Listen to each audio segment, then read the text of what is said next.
انہوں نے کسی بھی سندرب میں کہا ہو، لیکن صحیح ہے کہ بالکل، حالانکہ جسم ہل رہا ہے، کھانا ہضم ہو رہا ہے، ہاتھ پیر ہل رہے ہیں، کروٹ لے رہا ہے وہ، لیکن عالم اس کا بے ہوشی کا، اگر یہ نہ ہو تو مر جائے آدمی، پاگل ہو جائے۔ یہ نیند بھی اللہ کی نعمت،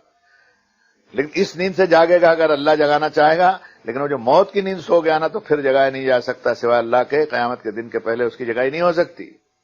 تو سنو اس بات کو غور سے اور اپنے اعمال کا محاسبہ کرو موت کا دن آنے کے پہلے۔ واعظ و نصیحت کے معنی یہ ہوتے ہیں، کہنے والے کے لیے بھی اور سننے والے کے لیے۔ تو فرمایا اللہ یتوفی الانفس حین موتها والتی لم تمت فی منافع، موت کے وقت میں اللہ تعالیٰ یعنی جانوں کو، ارواح کو، آتماؤں کو اپنی کسٹڈی میں لے لیتا ہے، والتی لم تمت فی منامها، اور جو موت نہیں ہوئی تو تھوڑی سی ادھر نیند میں بھی لٹکا لیتا ہے اس کو، تھوڑا سا کنیکشن ڈھیلا رکھ دے جب آدمی سو سکتا ہے۔ روح ایسی یعنی بدن کے ریشے میں شکنجے کی طرف کس گئی ہو، نیند نہیں آ سکتی آدمی۔ اس لیے لوگ یہ ابھی جو ڈاکٹری اصولوں میں بہت سی چیزیں پچھلے 150 سال میں نکلی ہیں، ٹرنکولائزر گولیاں کھانا اور کمپوز پیو اور فلانا پیو، وہ کیا کرتا ہے کہ وہ دماغ کے اور قلب کے اور بدن کے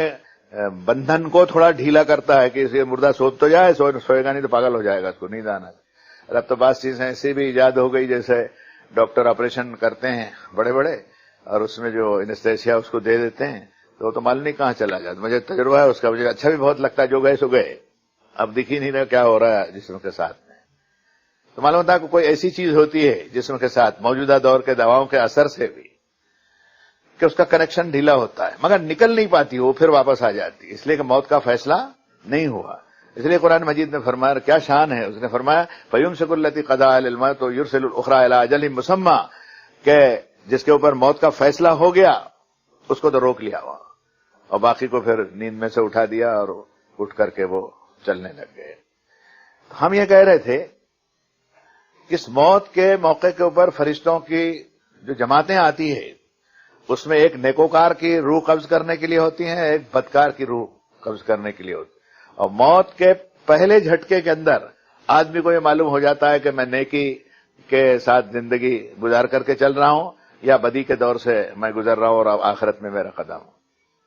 تو میں نے بیچ میں ایک آیت پڑھی تھی حضرت سلیمان کے بارے میں کہ ان کو جب موت کا وقت آیا تو کہتے ہیں کہ بیت المقدس کی تعمیر ہو رہی تھی، اور بڑے بڑے جنات اور بڑے بڑے شیاطین اور انسان اور آرکیٹیکٹ اور بڑے بڑے پتھر اور شلائیں، اس زمانے میں جو کچھ جیسی ایجاد ہوتی ہوگی، تعمیر ہوتی ہوگی عمارتوں کی، حضرت کو یہ خیال ہوا کہ بیت المقدس کی تعمیر ہو رہی ہے اور اس وقت اگر موت آئے گی تو میرا کام رک جائے گا۔ اللہ نے فرمایا نہیں، ابھی ایک سیکنڈ کا بھی موقع نہیں ہے، بالکل وقت نہیں ہے۔ حضرت سلیمان نے سپرد کر دیا اپنے آپ کو اور موت واقع ہو گئی۔ قرآن نے کہا کہ ما دلهم علی موتہ الا دابۃ الارض تاکل من سأتہ فلما خر تبینت الجن ان لو كانوا یعلمون الغیب ما لبثوا فی عذاب مہین۔ لوگوں نے، درباریوں نے یہ فیصلہ کیا کہ ابھی اگر سلیمان کی موت واقع ہو گئی یہ کہیں گے تو بغاوت ہو جائے گی یا کچھ اور صورتیں ہوگی اور تعمیر نہیں ہو سکے گی اور سارا کام بکھر جائے گا، اس لیے انہوں نے لکڑی کے سہارے ان کی باڈی کو کھڑا کر دیا۔ لوگ دور سے دیکھیں تو معلوم ہو کہ سلیمان جو ہے وہ دربار میں کھڑے ہیں، آواز کہہ رہے ہیں، کچھ کہہ رہے ہیں، لیکن وہ گھن کا کیڑا جو لکڑی کو کھانے والا تھا، وہ کھاتے کھاتے جب وہ اس کو لکڑی کو کھانے والی جو دیمک تھی اور باڈی جب گر گئی تب لوگوں کو معلوم ہو گیا کہ ان کی وفات ہو گئی۔ تو نتیجہ یہ نکلا اس بحث کا کہ موت ہر ایک کو ہے۔ جناب رسول اللہ صلی اللہ علیہ وسلم کے بارے میں بھی فرمایا کہ محمد رسول اللہ، محمد صلی اللہ علیہ وسلم اللہ کے رسول ہیں۔ جہاد و قتال کے موقع پر یہ آیتیں اتری، افہم مات و قتل انقلبتم، اگر ان کی وفات ہو جائے اور ان کو قتل کر دیا جائے گا تو کیا تم الٹے منہ پھر جاؤ گے؟ اس موت کا تذکرہ ہر پیغمبر اور نبی کے ساتھ میں بھی لگا ہوا، ہر ولی کے ساتھ لگا ہوا ہے اور ہر انسان کے ساتھ لگا ہوا۔ اس لیے موت کے بارے میں حدیث شریف میں ہمیں بتایا گیا کہ اللہم حین علینا سکرات الموت، دعا کر کے اللہ موت کی بے ہوشی کے وقت میری مدد کیجیے، موت کے پہلے مجھے توبہ کی توفیق عطا فرما، توبۃ قابل الموت اور راحۃ عند الموت، اور موت کے وقت میں مجھے راحت دے، اور مغفرۃ بعد الموت، راحوں و ریحان و جنت و نعیم، ادھر جان نکلی اور ادھر خوشبو اور پھول اور غذائیں اور سب آسمانی نظام چالو ہے، اور اس دنیا سے آدمی اپنا عمل کا بدلہ پانے کے لیے جاتا ہے۔ تو میرے دوستو، ابھی تو موت کے بارے میں میں نے بھومکا ہی نہیں کہی پوری، اور میں نے نہ انٹروڈکشن اس کا ہو سکا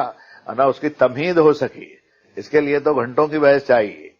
اور گھنٹوں کی بحث میں بھی کوئی بات میں نہیں بتا سکوں گا. اس لیے میری درخواست آپ سے یہ ہے کہ قرآن کو معنی سے پڑھیے، میننگ سے پڑھیے. اردو، ہندی، گجراتی، مراٹھی، کنڑ، تیلگو، انگریزی اور بنگالی، جاپانی، دنیا کی دو تین زبانوں کو چھوڑ کے سب میں قرآن کے ٹرانسلیشن ہوتے، اس کو پڑھنا چاہیے. اور ایک مشورہ اور بھی دیتا ہوں کہ کاغذ پینسل ساتھ میں رکھیں، جہاں موت کا لفظ آئے وہاں نشان لگا لیجیے. آپ کو 200 سے اوپر آیتیں آپ کو ایسے ملے گی کہ اگر ان پر آپ کی نگاہ کیندرت ہو گئی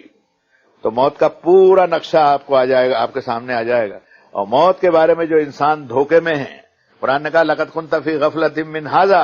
تو غفلت میں تھا، اس کے بارے میں بے دھیان تھا. بصرک اليوم حدید، آج تیری آنکھ لوہا بن گئی. موت کے وقت میں جب ادھر کی دنیا کو دیکھتا ہے وہ اوپر کی، تو اس کی آنکھیں پتھرانے لگتی ہے. چانچہ یہی وجہ ہے کہ مردے کی آنکھ دیکھ نہیں سکتا آدمی. بڑے بزرگ جو ہوتے ہیں اس کی آنکھ کو بند کرتے ہیں کہ اب اس کا جانے کا ٹائم ہو گیا. تو دوستو، موت کا دن اچھا ہو، اور موت کا دن جہاں سنسار سے جدائی کا وقت ہے، وہاں اللہ سے ملاقات کا بھی وقت ہے، اور اپنے نیکی کا بدلہ پانے کا بھی وقت ہے. اور ایک منزل یہ بھی ہے کہ برائی کا بدلہ پانے کا بھی وقت ہے. تو اللہ تعالیٰ ہماری برائیوں کو معاف فرمائے اور ہمارا حشر نیکیوں کے ساتھ کرے. اور سب سے بڑی نیکی یہ ہے کہ آدمی توحید کے اوپر، اللہ کی وحدانیت کے اوپر قائم رہے. اللہ تعالیٰ آپ کی، ہماری سب کی موت کو آسان کرے. وصلی اللہ تعالیٰ علی خیر خلقہ محمد.